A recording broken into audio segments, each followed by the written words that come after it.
Olá, alunos, tudo bem? Aqui é o professor Denis e vamos falar um pouquinho hoje sobre cirurgia plástica na estética, né? Um assunto bem importante, principalmente relacionado à nutrição e relacionado, é claro, aos problemas decorrentes dos procedimentos estéticos. Tá?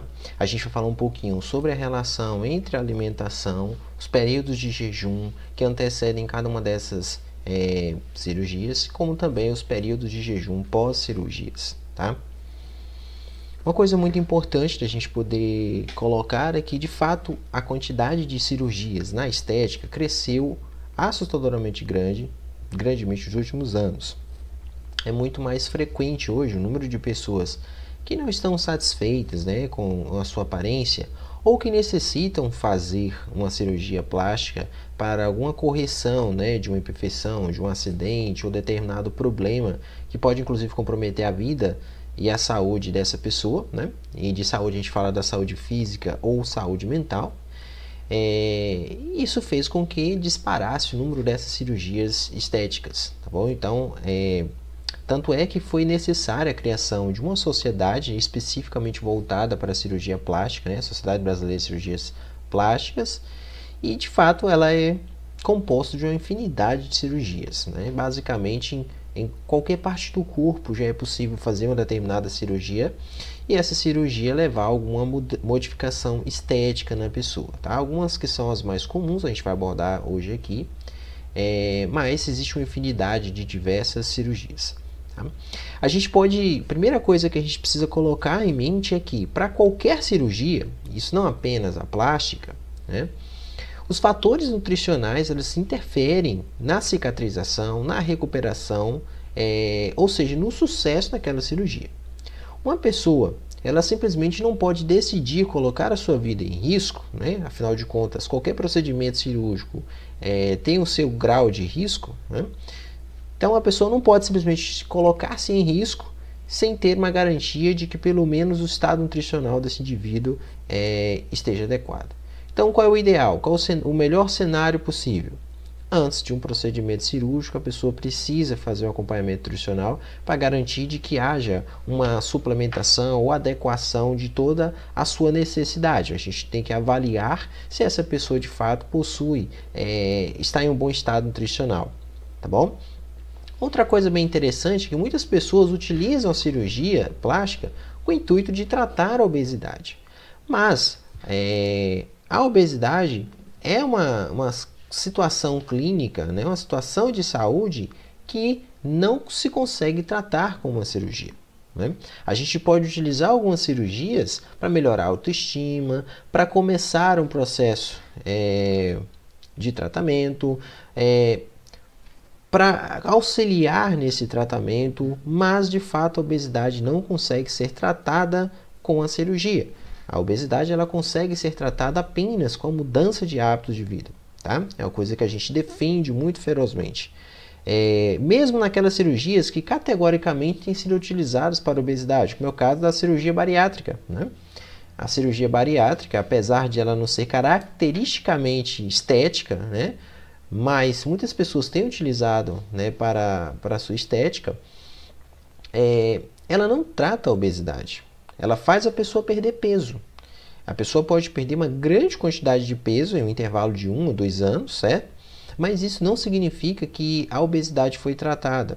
Uma vez que a maioria dos estudos, né, prospectivos, aqueles estudos que acompanham a pessoa, né, durante 5, 6, 10 anos de vida, indicam que a partir do segundo ano o número de pessoas que reganham o peso é muito frequente. E o pior de tudo, com 10 anos, tem algumas pessoas que retornam exatamente ao mesmo peso de antes da cirurgia. E isso porque não mudou seus hábitos de vida. Começou a voltar a uma alimentação que antes era ruim, ou um estilo de vida que antes era ruim, que fez que essa pessoa se tornasse obesa. Tá?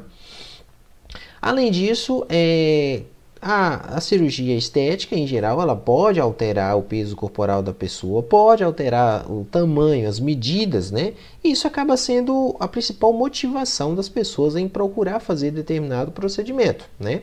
Principalmente, qual é o caso da lipoaspiração, né? É um procedimento que, em geral, você vai sair da mesa de cirurgia com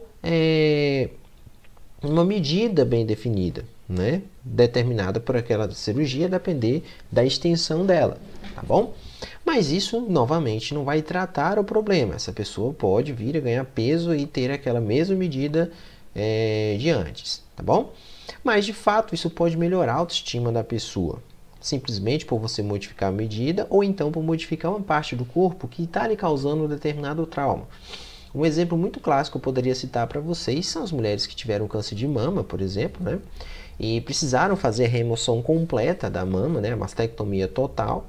O fato de fazer uma cirurgia plástica para inserção de uma prótese de silicone no seio, isso pode devolver completamente a autoestima daquela mulher, já que era uma parte, né, do seu corpo que foi retirada. E essa parte do corpo, além de corrigir algum problema estrutural,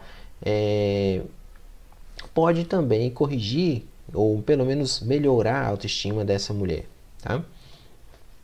Uma coisa que a gente tem que colocar na cabeça: toda cirurgia eu preciso, em geral, causar uma lesão no corpo da pessoa. Isso vai acontecer através de um corte, ou isso vai acontecer através de um laser ou de uma sonda, ou então o próprio processo de sucção, como é o caso da lipoaspiração. Alguns procedimentos hoje têm sido realizados utilizando medicamentos e enzimas. Isso também pode levar a uma lesão tecidual, tá bom? Ou então, no mínimo, isso vai auxiliar, vai ativar o metabolismo de determinada região. Mas, no fim das contas, a gente pode ter uma lesão tecidual. Toda lesão tecidual é acompanhada de morte de células. Essa morte dessas células, elas precisam ser eliminadas, né? O local precisa ser limpo, e quem vai realizar isso é o nosso sistema de defesa. Então a gente vai ter uma reação inflamatória sendo desenvolvida. A reação inflamatória é extremamente diversa, dependendo do tamanho da lesão que foi gerada e de características próprias do próprio indivíduo. Essa reação inflamatória ela pode dar origem a um conjunto de células que são lábeis, ou seja, células que são células estáveis, né? Células que podem até se modificar em determinadas regiões, né? E isso levar a uma lesão mínima, praticamente imperceptível, com uma regeneração quase que completa. O indivíduo não vai apresentar a olho nu nenhuma alteração a respeito daquela cirurgia. Contudo, a depender do tamanho da lesão, da extensão dessa lesão, das complicações que surgiram, das características genéticas daquela pessoa relativas ao processo de cicatrização, dos fatores nutricionais, do estado nutricional envolvido naquele processo, essa cicatrização ela pode ser grande. E quando ela é grande, ela em geral vai gerar uma cicatriz. Tá? E essa cicatriz, ela de fato tende a piorar o processo. Eu poderia até citar, né, exemplos de cicatrizes que são bem características, né, cicatrizes de cirurgias bem características, como é o caso da cesariana ou então da cirurgia do apêndice. Geralmente são cicatrizes que marcam uma pessoa, né, e ficam bem aparentes. Imagine uma cirurgia mal feita na região do rosto, ou dos seios, ou dos braços, e isso levar a uma cicatriz extremamente ruim, né, esteticamente indesejável, tá bom? Será necessário no futuro realizar uma nova cirurgia, né, para corrigir esse defeito que foi gerado a partir do procedimento, tá bom?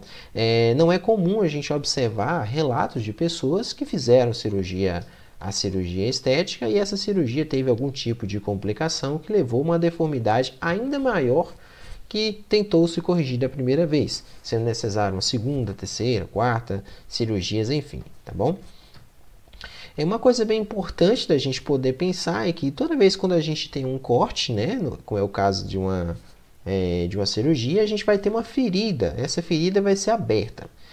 E essa ferida aberta, como eu disse para vocês, vai levar a uma formação de um processo inflamatório.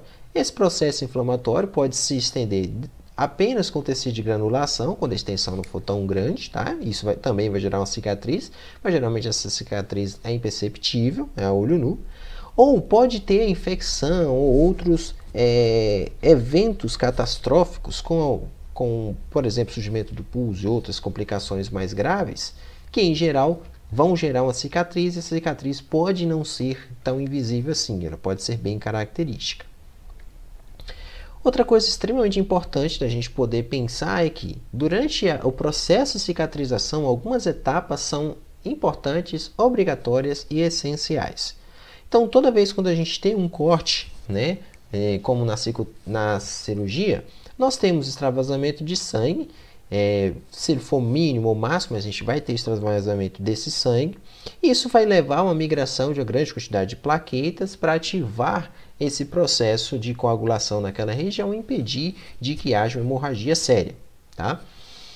O tamanho dessa hemorragia, o período em que será cicatrizada, isso tudo vai depender, obviamente, do estado nutricional da pessoa e das características de saúde genéticas dela. Logo depois daquele corte, dessa primeira etapa, né, de controlar a hemorragia, nós temos a fase inflamatória, que é justamente a fase em que uma grande quantidade de células do sistema de defesa mudam para essa região e começam a desenvolver ações de combate e de controle, eliminando células mortas, eliminando bactérias, vírus, qualquer outro tipo de agente que porventura penetrou a pele e apresenta um risco à saúde daquele indivíduo. Essa fase inflamatória ela pode ser pequena ou pode ser longa, vai depender de várias características, inclusive do próprio tamanho, extensão daquela cicatriz. Mas a gente sabe que toda pessoa que não possui um estado nutricional adequado tende a aumentar demais essa fase inflamatória. Nesse caso, a cicatriz gerada tende a ser uma cicatriz grande, né? Uma cicatriz esteticamente não desejável, tá bom? Logo depois da fase inflamatória, que se resolveu o problema do risco, a gente tem agora a proliferação de um grupo de células que irá regenerar aquele tecido, tá? E esse processo de proliferação, logo depois o de remodelação, dará a conformação final àquele local, tá bom? Uma coisa também importante, né, da gente poder imaginar é que sempre, durante esse processo, nós temos a hemostasia, que é a garantia de que haja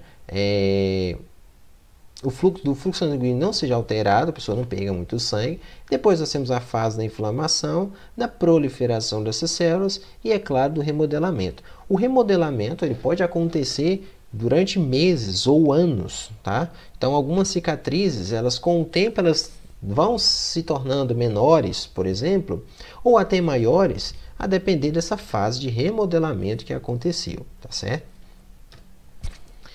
Então, alguns cuidados são extremamente importantes da gente tomar antes de fazer uma determinada cirurgia, né? E isso, é claro, são os exames pré-operatórios. Os exames mais comuns pré-operatórios começam com o hemograma. Então, a gente precisa do hemograma principalmente para identificar se essa pessoa possui anemia ou se essa pessoa possui lá as suas hemácias de uma maneira adequada no corpo e elas estão com a sua saúde em dias. Além disso, é necessário realizar um exame de coagulação, né, de um coagulograma, para tentar identificar se o sangue daquela pessoa consegue ativar a sua coagulação ou de maneira muito rápida ou de maneira muito lenta. Se o sangue ele coagula de uma maneira muito rápida, significa que esse indivíduo tem um risco enorme de desenvolver uma trombose pós-cirúrgico. Isso não é tão desejável assim. Então, alguns cuidados têm que ser necessários, principalmente do ponto de vista nutricional, principalmente a redução da vitamina K. Se o contrário acontece, então o sangue leva muito tempo a coagular, esse indivíduo tem uma chance enorme de ter uma hemorragia grave, uma hemorragia extensa, que não se controla com pouco tempo. Então, essa situação também é muito grave. A gente tem que tentar identificar se é uma falha nutricional ou se, de fato, é alguma condição de saúde que está impenetrando naquela pessoa naquele momento. É necessário a gente fazer principalmente os testes para identificação e diagnóstico do diabetes, é o caso da glicemia de jejum e da hemoglobina glicada, tá? O indivíduo diabético, ele naturalmente tem uma dificuldade do processo de cicatrização. Aquela fase inflamatória, ela geralmente é muito longa e bem extensa, e nesse caso pode levar a uma reação inflamatória exageradamente longa, que pode concomitar né, culminar com a remoção daquele órgão, por exemplo, daquele tecido. A gente precisa identificar a função do fígado e do rim, principalmente através da ureia, da creatinina, das proteínas totais e frações, enfim. A gente precisa garantir de que haja um aporte metabólico necessário, tanto pelo fígado quanto pelo rim, no sentido de que irá metabolizar medicamentos que foram utilizados, como também que haja um estoque, entre aspas, necessário de vitaminas e minerais para essa recuperação, tá? É óbvio que precisa ser faça necessária a identificação de todo o quadro de saúde da pessoa, né? Mas as doenças de HIV e hepatite, de fato, são extremamente importantes, né, se fazer essa análise, uma vez que ela coloca em risco tanto a saúde da pessoa, né, uma pessoa com HIV, por exemplo, tem uma dificuldade do seu sistema de defesa, né, ela é imunossuprimida, como também pode colocar um risco de contaminação a todos os profissionais que trabalharam naquela cirurgia, tá bom? É preciso fazer uma avaliação do estado nutricional do indivíduo, então a gente precisa avaliar as condições clínicas de peso, de estatura, de percentual de gordura, enfim, nós precisamos avaliar essas condições da pessoa. Se for fazer uma cirurgia nas mamas, obviamente é necessário fazer uma mamografia, né? A pessoa tem que fazer essa identificação. Avaliação do risco cardíaco, principalmente, né, se a pessoa possui pressão arterial controlada, funcionamento cardíaco controlado, funcionamento respiratório controlado, tá? E qualquer outro exame que for e se fizer necessário para entendimento da condição clínica daquela pessoa. No dia da cirurgia, do ponto de vista nutricional, a gente sempre indica o uso de uma dieta branda ou livre de resíduos, principalmente de alimentos que possuem coloração intensa, tá? Em geral, a gente pede para a pessoa evitar o consumo, não consumir, na verdade, né, alimentos com pigmentos muito fortes, é o caso da cenoura, beterraba, como também da quantidade de fibras. A alimentação precisa ser branda, uma alimentação mais cozida. O intuito disso é fazer com que haja um risco menor de infecções, que haja uma coloração indevida, né, do sistema digestivo e outras partes do corpo. Então a dieta branda ela é geralmente indicada. Em algumas situações é necessário também fazer o jejum, tá? Principalmente cirurgias que vão ser realizadas direta ou indiretamente no sistema digestivo, a gente vai falar um pouquinho mais à frente, tá bom? A questão da hidratação também é extremamente importante, então recomenda-se cerca de 30 a 50 ml de água por quilograma de peso para a pessoa no período pré-cirúrgico. Aqui nós vamos a algumas cirurgias muito comuns, tá? Que são realizadas na prática clínica. A primeira delas que eu separo para vocês é a otoplastia, que é uma cirurgia de correção das orelhas, tá certo? É uma cirurgia que aparentemente ela é simples, né, para a maioria das pessoas, então ela vai diminuir a espessura da orelha ou então o tamanho dessa orelha. Mas em geral, do ponto de vista da reabilitação, ela é uma cirurgia que necessita de cuidados muito grandes. Principalmente que o processo de cicatrização e sutura, ele precisa ser muito bem controlado, né, naquela primeira semana ou na segunda semana. E esse indivíduo ele não pode fazer uso de uma dieta branda, uma dieta sólida, tá? Ele não consegue mastigar os alimentos. Por quê? Esse procedimento pode levar ao rompimento da sutura no local daquela cirurgia. Então, no geral, a gente recomenda que a pessoa faça uso de uma dieta líquida, tá? E que seja imobilizado quase que completamente a região da face. A pessoa não pode demonstrar muitos movimentos bruscos na face, tá certo? O jejum anterior à cirurgia não é tão necessário, tá bom? Então, recomenda-se que fique em torno de 3 a 4 horas no máximo, além de, é claro, utilizar a dieta branda. A rinoplastia, né, é uma cirurgia também muito comum, ela é realizada no nariz, né, então correção de imperfeições no nariz. E existem vários métodos, né, para serem realizados a rinoplastia. O mais comum deles é que a gente retira as cartilagens do nariz e faz alteração na estrutura óssea daquele nariz também, tá certo? É uma cirurgia que, em geral, tem um certo risco de gravidade, uma vez que nós temos uma quantidade alta de nervos, né? O nervo óptico e o nervo olfativo estão nessa região, tá? Então isso representa um determinado risco. O cirurgião precisa ter um cuidado extremo, né, ao fazer esse tipo de cirurgia.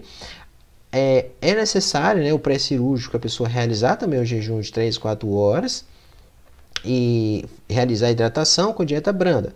Pós-cirúrgico, a mesma coisa, é uma cirurgia na face, então não se pode alimentar, né, no pós-cirúrgico. Em geral, o indivíduo vai ficar com dieta líquida por vários dias. A gente precisa, nesse caso, fazer uma suplementação, né, de carboidratos, proteínas, lipídios, para compensar essa perda nutricional, tá? Nós temos a blefaroplastia, que é a cirurgia que é realizada nas pálpebras, que também é extremamente comum, né? Mas hoje em dia algumas pessoas têm utilizado os métodos não invasivos, ou pelo menos métodos que não levam ao corte cirúrgico, né? Como é o caso da aplicação de ácidos e aplicação de algumas enzimas dessa região. A aplicação do Botox também é muito comum nessa região, tá? Para algumas pessoas, essa cirurgia é realizada não de maneira estética apenas. É o caso de pessoas muito idosas que, porventura, podem perder a elasticidade das suas pálpebras e isso levar a um fechamento, né, do olho, uma obstrução do olho. Então, realizar uma cirurgia nas pálpebras pode levar a uma correção desse problema e isso, nesse caso, não foi meramente estético, tá? Também se faz necessário o jejum pós-cirurgia, bem como a utilização de dieta líquida, uma vez que é mais um procedimento realizado na face, tá? Agora, é claro que o processo de cicatrização vai depender muito bem de pessoa para pessoa. Nós temos pequenas cirurgias, né, correções pequenas, a gente chama de cicatrizes inestéticas, né, como também as lipoaspirações em pequenas regiões. Apesar do termo pequeno, né, pequeno porte, pela extensão dessa cirurgia, a gente precisa considerar que são procedimentos que podem levar um risco elevado à saúde da pessoa. É o caso dessa cirurgia aqui de lipoaspiração, né? Essa mulher, por exemplo, ela fez a remoção do que a gente chama de papada, né? Que é esse tecido de gordura que fica logo aqui abaixo da face, né? A região do pescoço. A região do pescoço é a região que nós temos artérias importantes que são passadas por aí, né? Nós temos o sistema digestivo, a gente tem traqueia, a gente tem faringe, a gente tem laringe, que porventura estão próximos dessa região. Uma sucção desse local, desses órgãos, pode levar a uma morte, inclusive, imediata da pessoa, tá? Então o risco ele é grande, por isso é que precisa ser realizado por um profissional extremamente competente para isso, né? Um cirurgião extremamente competente para isso, tá? No caso dessas duas imagens aqui, são cirurgias que foram realizadas no sistema digestivo, então a gente tem que tomar um cuidado que qualquer movimento pode levar a uma ruptura dessa cirurgia com, consequentemente, a formação de uma cicatriz ainda maior, tá certo? Em geral, as mesmas recomendações são feitas, né? Jejum anterior, de 3 a 4 horas no máximo, dieta branda, jejum pós-cirurgia, como também a utilização de uma dieta líquida. A lipoaspiração talvez seja um dos procedimentos mais realizados na estética atualmente, tá? E a principal função da lipoaspiração é a modelagem do corpo. Então a pessoa vai lá, faz o procedimento de lipoaspiração e vai modelar suas estruturas. Então por isso que ela pode ser realizada em uma parte ou algumas partes do corpo, tá? Ela não tem um efeito sistêmico, tem um efeito local, tá? Em geral, a gente fala que ela não reduz a obesidade pelo fato das pessoas poderem ganhar aquele tecido de gordura de novo, né? Foi apenas um aspirado, não houve uma mudança no padrão de hábitos da pessoa. Fala-se que o perfil lipoaspirado não pode ultrapassar 7% do peso corporal. Mais do que isso, corre-se um risco enorme de aspiração de outros tecidos, né? Principalmente de alguns órgãos vitais, tá? E quando se aspira, não se consegue aspirar apenas gordura. A gente tem aspiração de sangue, de tecidos, do soro, Tudo isso aí vai levar a formação de uma zona inflamatória naquele local. Então, vai ter uma inflamação naquele local, às vezes, só que nesse caso a inflamação ela é interna, tá? E essa inflamação interna a gente também precisa controlar, a gente também precisa observar as características nutricionais da pessoa. Aqui é o exemplo, né, de uma mulher que fez a cirurgia de lipoaspiração. Então, reparem que ela conseguiu remover uma grande parte, né, do percentual de gordura que tem aqui na região do abdômen, né? Então, ela conseguiu retirar isso. Houve uma modelagem da estrutura, né, principalmente das medidas, mas se a gente for observar outras partes do corpo, a quantidade de gordura continua a mesma, então significa dizer que a pessoa não reduziu a sua obesidade, tá bom? É muito comum que a pessoa sinta tonturas, náuseas, tenha vômitos, dores de cabeça no pós-operatório, principalmente devido a essa sucção, né, de sangue, tecidos, por aí vai, tá? Dessa reação inflamatória que tende a ser grande. A abdominoplastia. A abdominoplastia é uma cirurgia também muito comum, né, entre o meio estético. Ela é realizada em casos, né, que há um acúmulo de gordura e de pele, excesso de pele, né, em determinada parte do corpo, né, nesse caso no abdômen.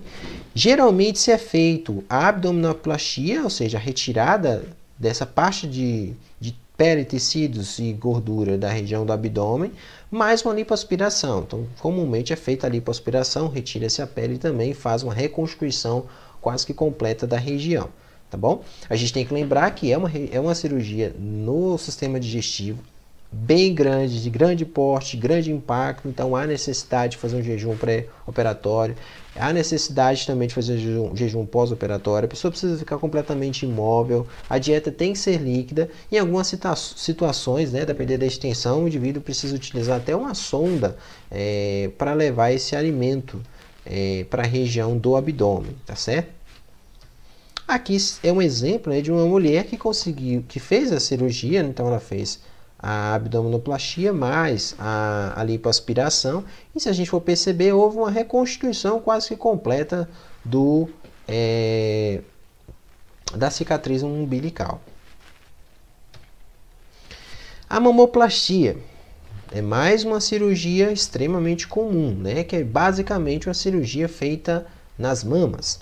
Nós temos vários tipos de mamoplastia. Nós temos a mamoplastia redutora, que é quando a pessoa tem mamas grandes, né, e se corta um tamanho dessas mamas. Ela é indicada, né, para correções estéticas, como também para situações em que a mulher ela apresenta um desvio de equilíbrio no corpo, né? Por possuir essas mamas grandes, ela tende a ter um problema na sua coluna, tá?